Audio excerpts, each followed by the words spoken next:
On today's episode of Locked On Oilers, the lines have been announced. Who's getting the first crack at the top 6 spot? We will talk about the lineup and what the Edmonton Oilers need to do to beat the Carolina Hurricanes on today's episode of Locked On Oilers.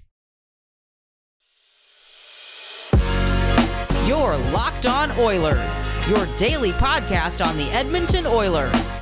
Part of the Locked On Podcast Network, your team every day.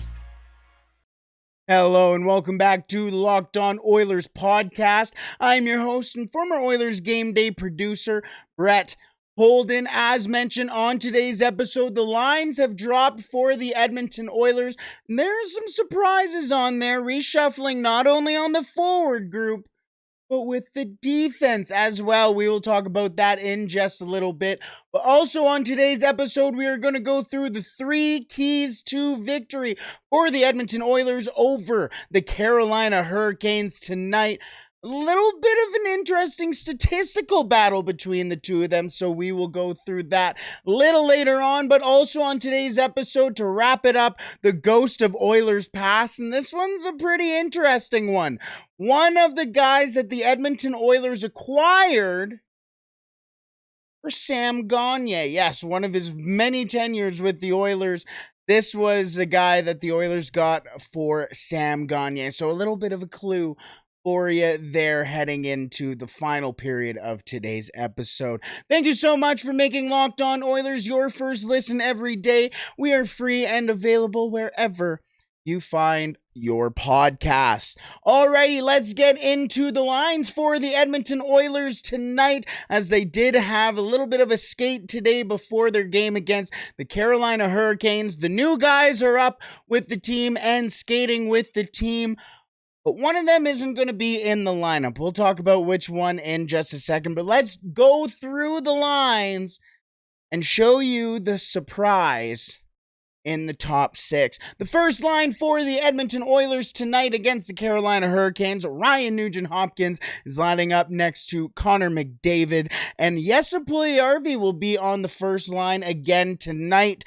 Then on the second line, this is where the surprise is, and I'm pretty pumped to see this. Dylan Holloway will get the first opportunity in the top 6 for the Edmonton Oilers since Evander Kane's tough injury there to see. He will line up next to Leon Draisaitl and Zach Hyman. So we talked about yesterday how playing Holloway with McDavid and Hyman would be pretty nice. But the nice thing here is that Holloway will still be playing with Hyman, a mature player who, again, that line has chemistry together. They have played together in exhibition games throughout training camp. They started together on the first game of the season together. Then there was a little bit of a dismantling after Holloway's tough giveaway that led to the first goal of the season against. He needs to find his mojo back since then. He needs to find his confidence. But he's a skilled hockey player, and I have no doubt about the fact that he will be able to get his confidence back. He's a good hockey player. The third line. Now, this has a little bit of a shock for me, because this means, it sounds like the Edmonton Oilers are going to go 11-7. This means a shocking winger is going to be out of the lineup tonight. The third line is Warren Foegele, Ryan McLeod, and Derek Ryan. Yeah. Now, I'll come back to that line, but that means that the fourth line, if the Edmonton Oilers are going 11-7, which it sounds like they are, is going to be Matthias Janmark, which will draw into his first game of the season, and Devon Shore.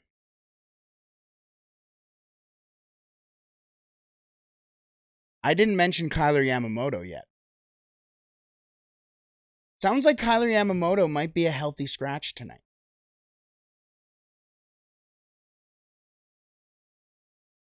That's not great. Also going to be a healthy scratch tonight, Klim Kostin with the 11-7. You know what? Some positive words coming out of Jay Woodcroft today about Klim Kostin. First time, like he said, seeing the lights of his eyes, first time meeting. They've seen some tape on him down in Bakersfield, but Jay Woodcroft has played against him in San Antonio and in Springfield as well down in the AHL, so rather familiar, and they said got an introduction in practice today. So we'll see how Kostin progresses. Could we see him down the line? Maybe.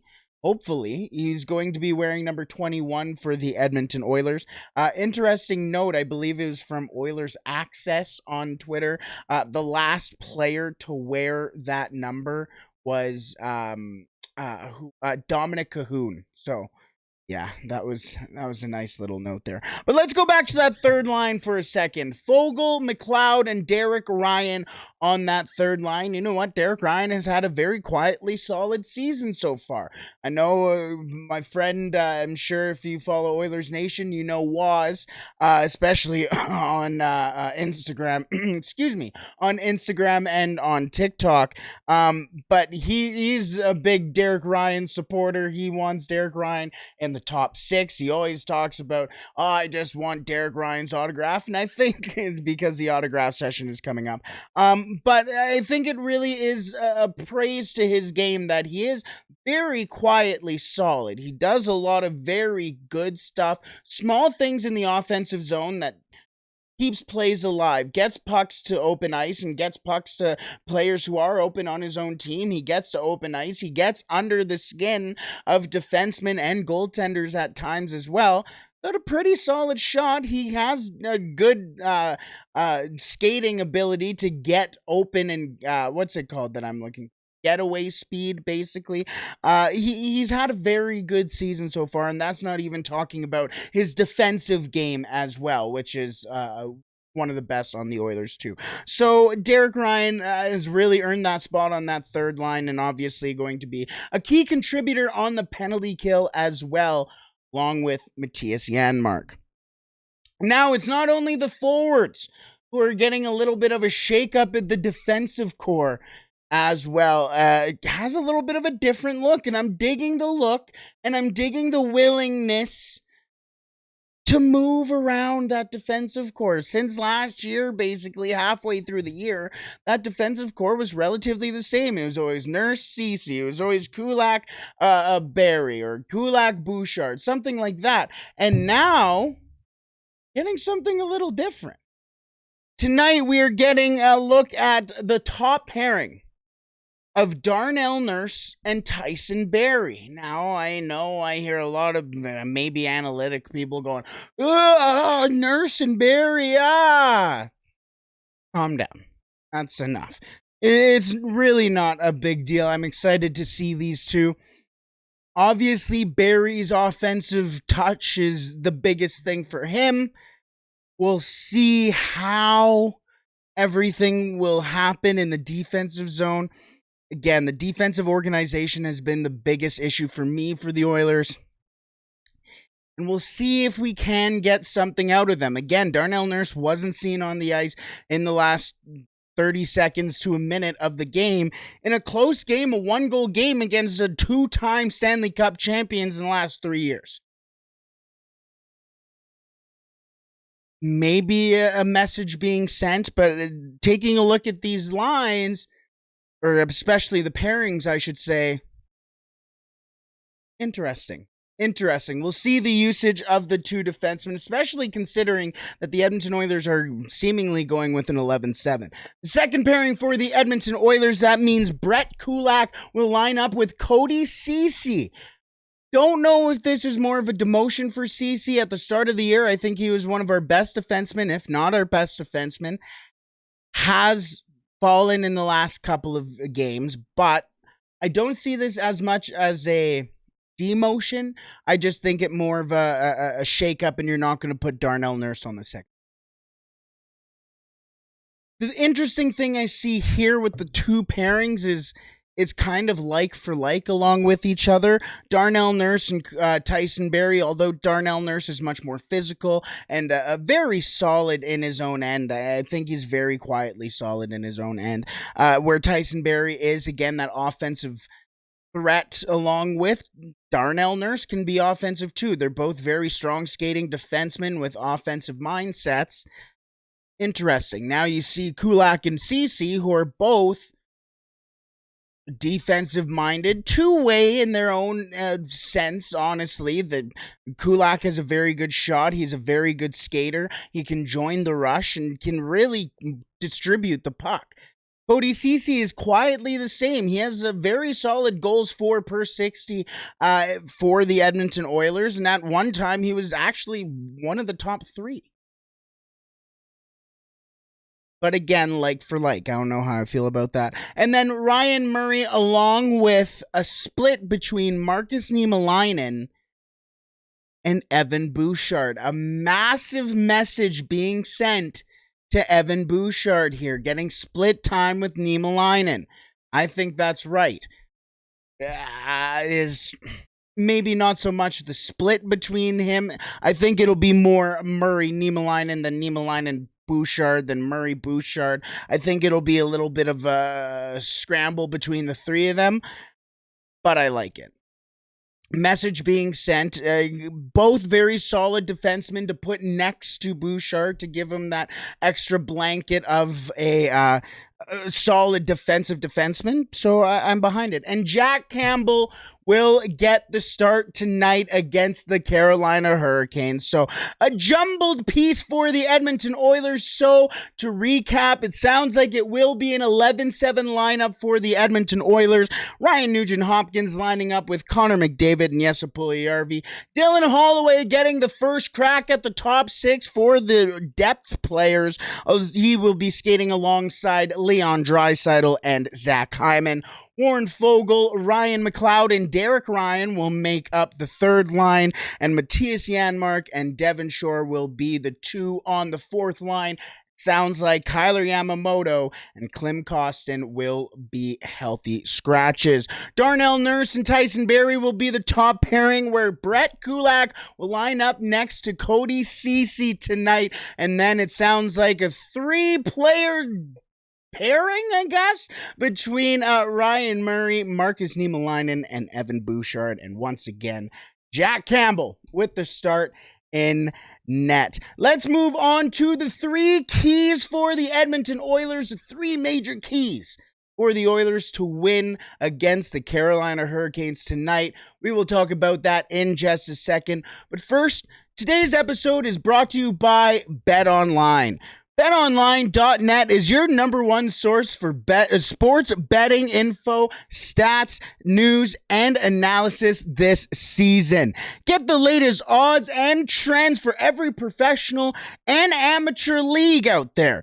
From football to basketball to soccer to esports, they've got it all at BetOnline.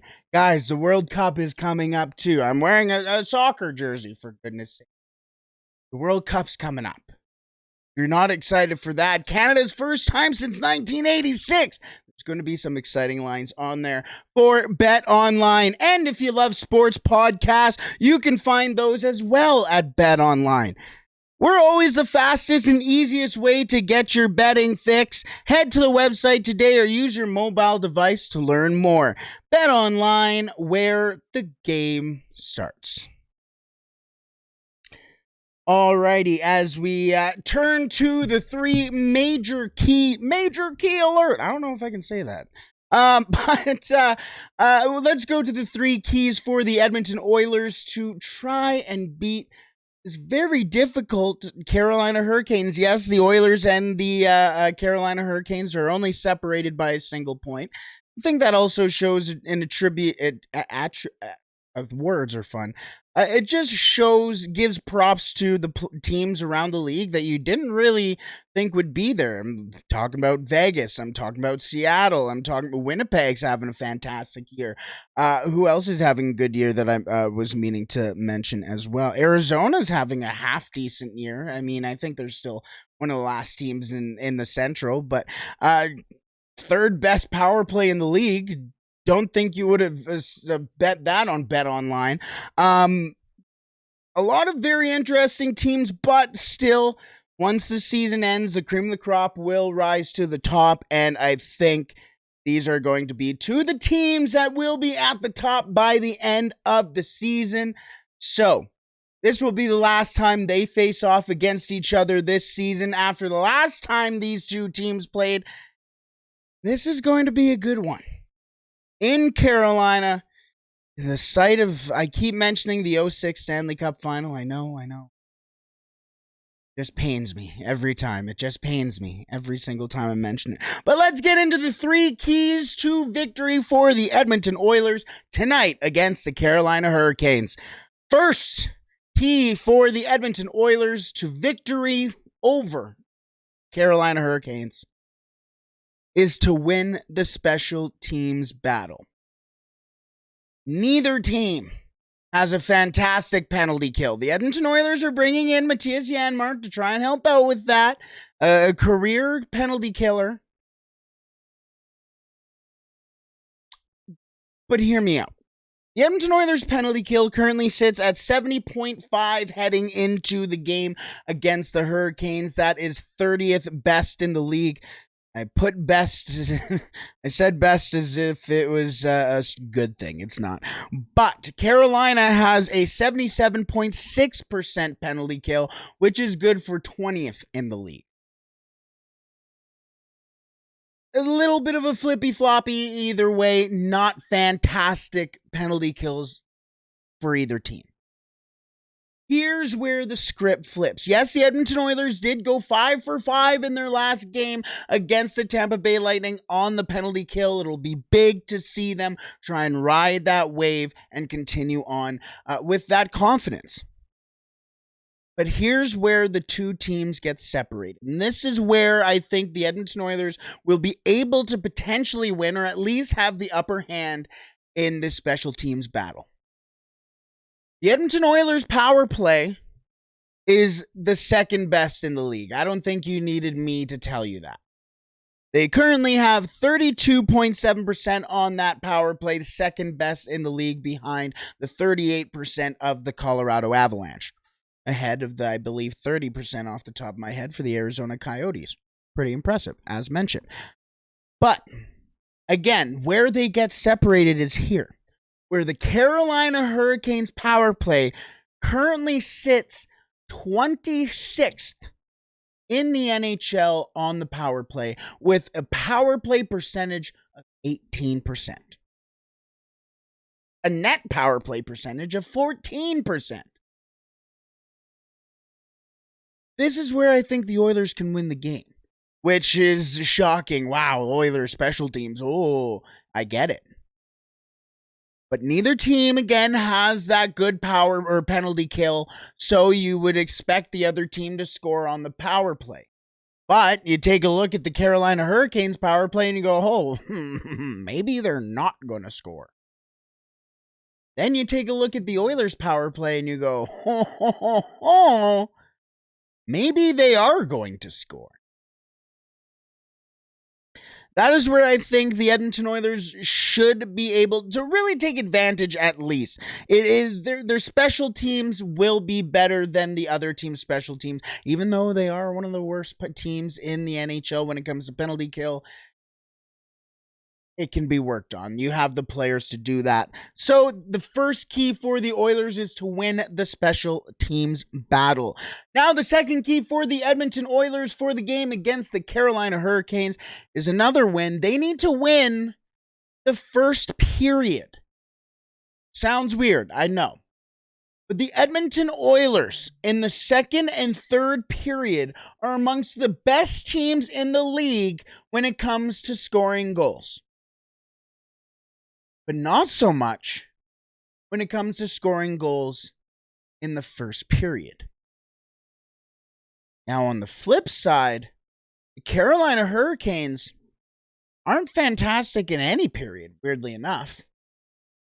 The Edmonton Oilers and the Carolina Hurricanes are separated by 2 spots when it comes to scoring goals in the first period. The Edmonton Oilers have 12 goals in the first period this year, currently sitting at 16th. And then the Carolina Hurricanes have 11 goals in the first period, currently sitting at 18th. And once again, this is where the separation begins.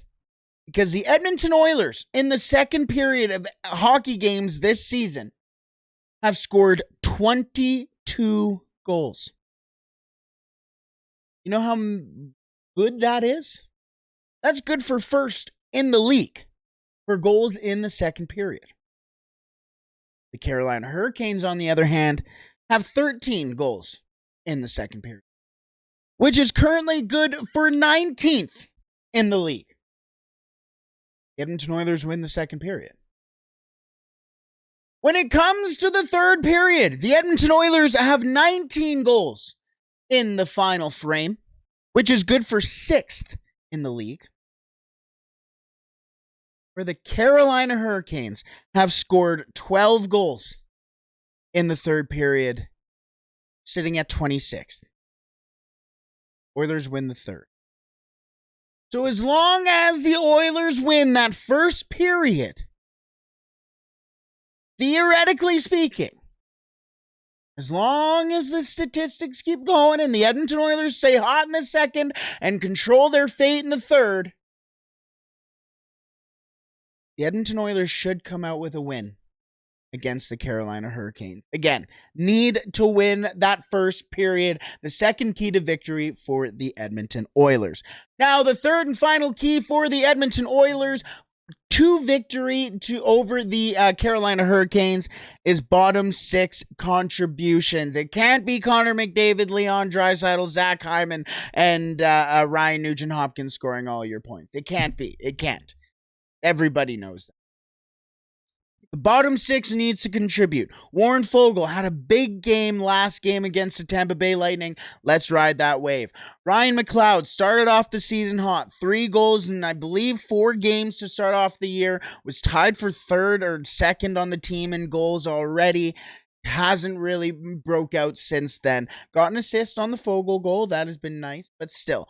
Derek Ryan, still looking for a goal from him. Actually, I think he did get one, so I think he's looking for a second goal of this season. Still need to get him on the score sheet. Has been very solid when it comes to starting a shift, but it hasn't so much finishing the shift. And then Matthias Janmark, first game of the season for him. He has scored goals in his career. I believe 11 in his, not last year, but the year before. So a guy who can score in his career. His focus will be just making sure the Oilers win, as he said. Yes, most guys in the league have been at one point the best player on their team, the most skilled player. Once you get to the show, you start to realize what your position is. That's what Matthias Janmark said. He needs to focus on helping the Oilers win, but of course he can also score. So let's see that scoring touch along with the other contributions. And of course, Devon Shore is just out there to kill penalties, but you gotta love him either way. But I'm also going to add Dylan Holloway to that. I'm looking at the lineup. Maybe Ryan McLeod might pop into that top 6. Other than that, we won't really see much of the top 6 shift. But Dylan Holloway needs a big game. He needs a big game, and that should come tonight. I'm going to include that with the bottom 6 contributions as well. So the 3 keys to victory for the Edmonton Oilers over the Carolina Hurricanes tonight. First, win the special teams battle. The Oilers are the second best power play in the league, where the Carolina Hurricanes have the 26th best power play in the league. So let's win that. The second key to victory for the Edmonton Oilers over the Carolina Hurricanes tonight, win the first period, as they are only separated by 1 goal in first period. So the Oilers need to win that, get that extra goal in the first period, score in that second period as they always do, and then control their fate heading into the third. And the third and final key to victory for the Edmonton Oilers over the Carolina Hurricanes, bottom 6 contributions. Oh, this is going to be a fun one tonight. Against the Carolina Hurricanes, a 5 o'clock puck drop, Mountain Time. Another early one, but hey, at least you got the rest of your night to enjoy, or or not so much if the Oilers lose. But we're not going to put that in the universe. We're not going to put that into the universe.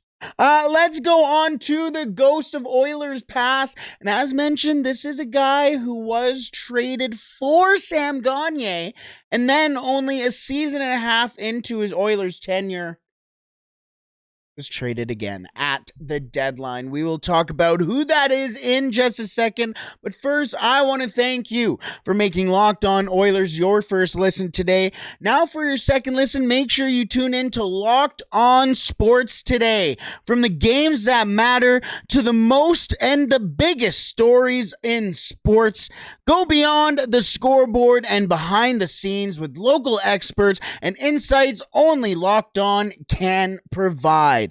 Locked On Sports Today, available on this app, YouTube, and wherever you find your podcasts.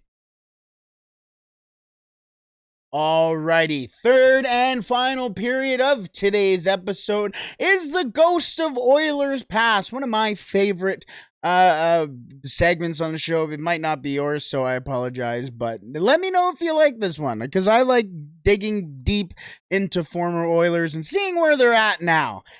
And this one was a little bit of a fun one as well. This guy was traded to the Edmonton Oilers on June 29th.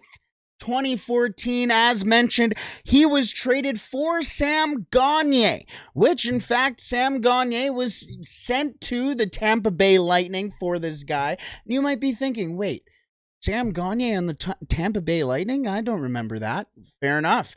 That's because he was immediately flipped along with BJ Crombeen to the Arizona Coyotes for a 6th round pick. Yeah, 6th round pick for Sam Gagner. Seems pretty silly, doesn't it? That 6th round pick ended up being a goaltender by the name of Christian Oldham.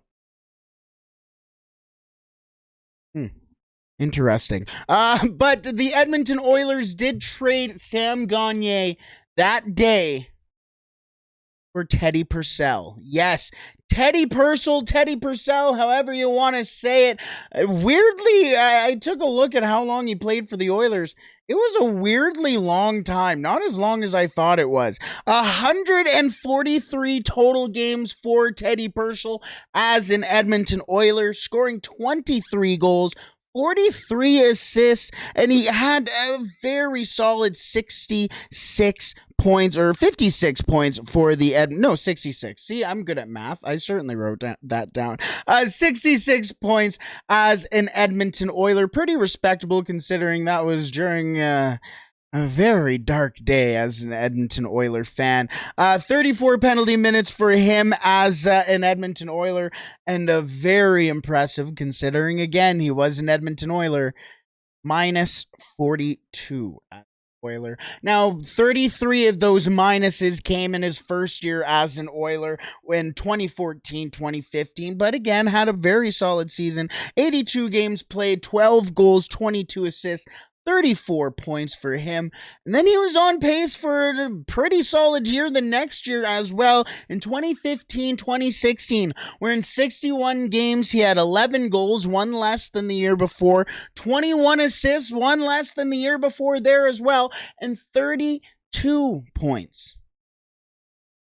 Almost a half a point a game, which again was pretty impressive for that team. -9 at the time of the trade for Teddy Purcell, as he was traded at the deadline from the Edmonton Oilers on February 27th, 2016. He was sent off to Florida. Anybody else remember that trade? That was the trade deadline, I'm pretty sure. I'm not pretty sure. I know it was the trade deadline where the Oilers traded Justin Schultz as well. Couple of draft picks coming that way. Also, that summer that the Oilers got Teddy Purcell was the year where the big signings that year additions was Teddy Purcell and Benoit Pouliot.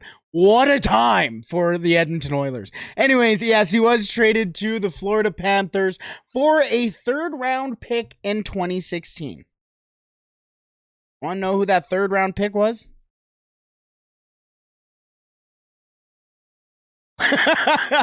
You're wrong. It was Matthew Cairns. Yeah, you're welcome. I know you were wrong. I know you didn't guess Matthew Cairns. Matthew Cairns never signed an ELC with the Edmonton Oilers. He then went on. He now plays for the Cincinnati Cyclones in the ECHL. All the power to you. The Edmonton Oilers also drafted Jesse Puljujärvi and Markus Niemelainen in that draft. So, hey, either way, got your guy, I guess. After Florida, or in Florida, I should say, he did end up making the playoffs with that Florida Panther team. Kind of that first Florida Panther team that kind of started to change the tide again for the Panthers. The attendance started to rise again. It wasn't as much of an embarrassment as it used to be. But in those 15 games for the Panthers to end off the year, 3 goals, 8 assists, 11 points. So again, pretty solid year for Purcell in 2015, 2016. Then playing in the playoffs, only played 6 games. I believe they got bumped off in the first round that year, and still got 2 goals in the playoffs that year, so good for him. Then he signed with the Los Angeles Kings, and it didn't go the way he thought it would. Only played 12 games for the Kings that year, got 2 assists, got sent down to the Ontario Reign that year, and had a pretty solid year, to be honest with you. 38 games played down there, 10 goals, 28 assists, 38 points, was a point per game player, made the playoffs that year with the Ontario Reign, but again, a short tenure in the playoffs. 5 games for the Reign, no goals for him, 2 assists, but still. Was the last time that he played professionally in North America. He then went off to Russia, played for Avangard Omsk, played again pretty decent there. I think he caught the later end of that season because he only played 21 games for Omsk in 2018-2019. 21 games, 3 goals, 9 assists, 12 points. They also went to the playoffs where he contributed 5 points, including a goal and 4 assists in 7 games. But unfortunately, that would be the final time Teddy Purcell would lace up the skates in a professional game, as he called it quits, as he hung up the skates and retired after his time in Omsk.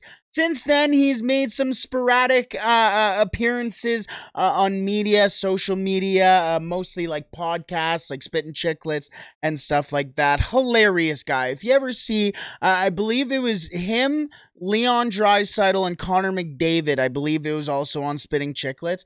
Hilarious. They were all teammates for those couple of years with the Oilers. And I guess it was only like 61 games because he came in 2014-15. The Oilers drafted Draisaitl in 2014, I guess. So, only played with them for 61 games. But still, very funny stories from them. He's a great listen. If you ever get a chance to catch any of him talking, it's hilarious. And listening to him talk about the Edmonton Oilers is great, especially considering that was the last time that it was the turn of the decade of darkness. Again, Draisaitl was coming into the league. Connor McDavid's first year in the league. That was Taylor Hall's last year as an Edmonton Oilers. So a lot of great stories from that team. He's very funny to listen to. Let's wrap it up there. As mentioned, the Edmonton Oilers are in Carolina tonight. 5 p.m. puck drop here in Edmonton. Well, it's in Carolina, but it's a 5 p.m. Mountain Time puck drop. Another early one, but again, you get to either celebrate or wallow after the game a little earlier tonight. I hope you have a wonderful day. It seems nice and sunny, but you know it's cold, so bundle up, stay safe, and hopefully at the end of this Carolina game, we can play La Bamba, baby.